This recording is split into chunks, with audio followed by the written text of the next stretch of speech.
ताज्या बातम्यांसाठी ABP माझाला subscribe करा आणि बेल आयकॉन प्रेस करा। ठाकरे सरकार राज्यातील धान उत्पादक शेतकऱ्यांना एक मोठा दिलासा देण्याच्या तयारीत आहे। केंद्र सरकारने निश्चित केलेल्या आधारभूत दरांव्यतिरिक्त राज्य सरकार प्रति क्विंटल मागे 700 रुपये बोनस देणार असल्याचं कळतंय। राज्य सरकारच्या वर्षपूर्ती निमित्ताने ठाकरे सरकार राज्यातील लाखो धान उत्पादकांना भेट देण्याच्या विचारात आहे। रश्मी पुराणिक आपल्या प्रतिनिधी सध्या आपल्या सोबत आहेत। रश्मी, हा दिलासा किती शेतकऱ्यांना आणि कसा दिला जाईल?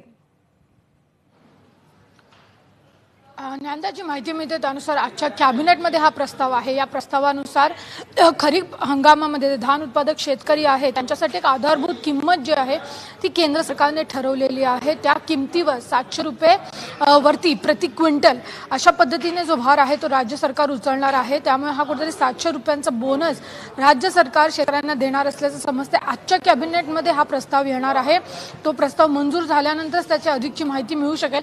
परंतु आपण बघतो की खूप मोठ्या प्रमाणावर एक शेतकऱ्यांना दिलासा मिळू शकेल, कारण जी आधारभूत किंमत केंद्राने ठरवली आहे त्यावर 700 रुपयाचा ऍडिशनल जे आहे बोनस तो राज्य सरकार देणार आहे।